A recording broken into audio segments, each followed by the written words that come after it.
and welcome back to my channel. I am Georgia McGilly from Georgia-Beth Photography, and today I'm going to be showing you how to edit photos on your phone with the Adobe Lightroom app, which is completely free in a nice light and bright style. So go ahead and subscribe and hit the notifications bell if you haven't already subscribed, and we'll get straight into it.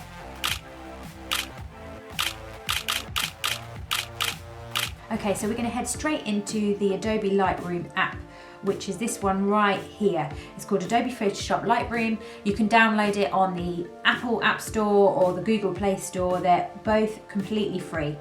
And then what you want to do is head down to the little icon on the bottom right, which has a little plus sign, to add your photos, and then you want to choose a picture. So I'm going to choose a photo that I took recently of my daughter while we were out, and I'm going to choose that one.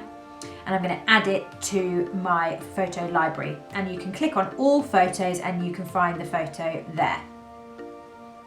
So here is the editing panel. There are so many different options here below, but for this purposes of this, I'm just going to show you the main ones to make sure that you've got this really nice clean edit. And we're going to start off with the light section. We are just going to work from the top down, and that's the way that I recommend you edit all the time until you really get the hang of it, and then you'll know from looking at a photo what you specifically need to edit and what you don't. So we've got exposure, contrast, highlights, shadows, whites and blacks.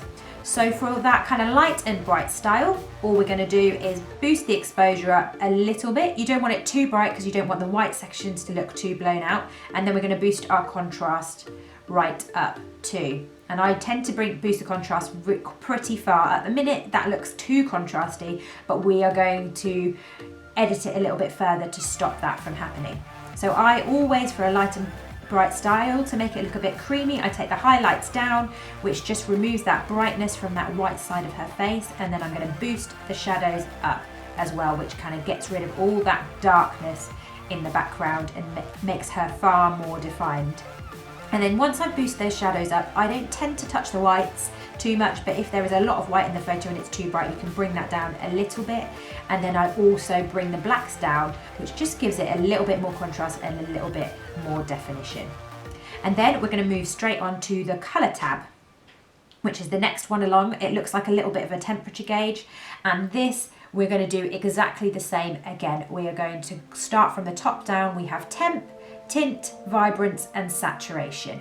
So for a light and airy style, you tend to want the temperature to be correct, but I do on the side of it being a little bit more warm. So I'm just going to bring the warmth up very, very slightly to about 3 there for you.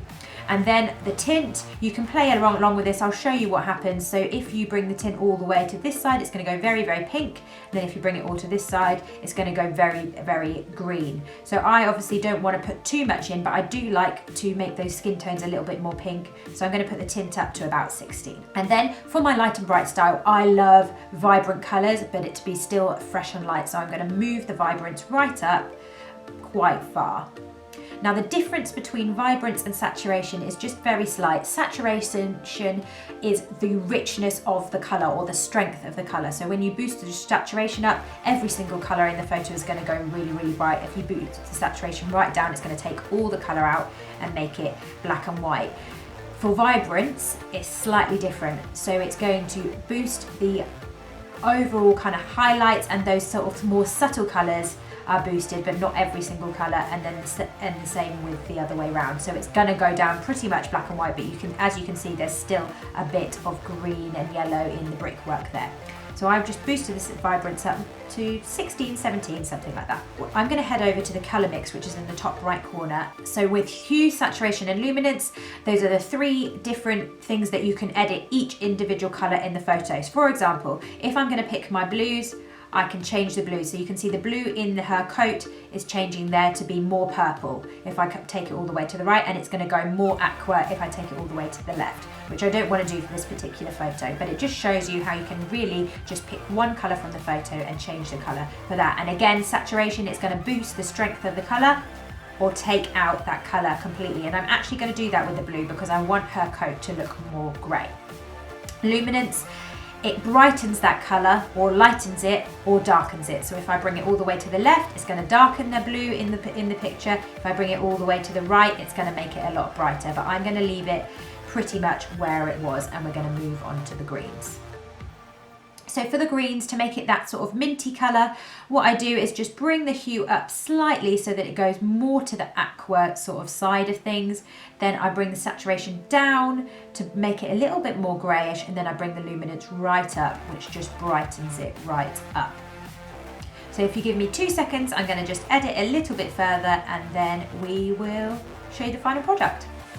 And there you have it, that's the final photo. We have got the before, this is the original photo that came straight up out of my phone camera, and then this is the after. There you go, far more, the colours pop out, it's much brighter and lighter, and it's just that kind of beautiful light and bright feel. I'm going to edit a couple more photos so that you can see some befores and afters.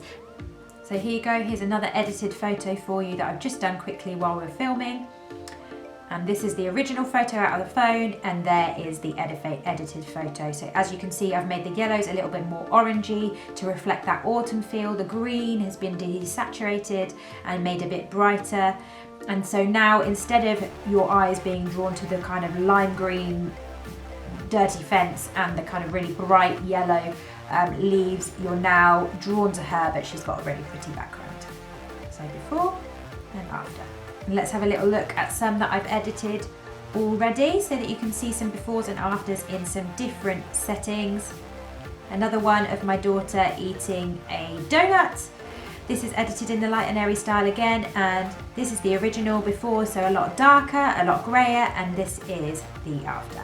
And here's another one of some squash and pumpkins that my husband grew, and here's the before, and here's the after, edited in a light and airy style. Thank you guys so much for watching. I hope you really enjoyed that, and go ahead and pop in the comments below if there's anything else that you'd like me to cover.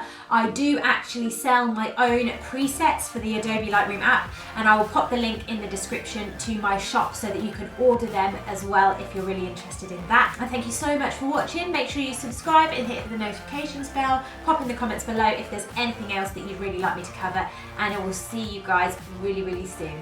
Take care of yourselves.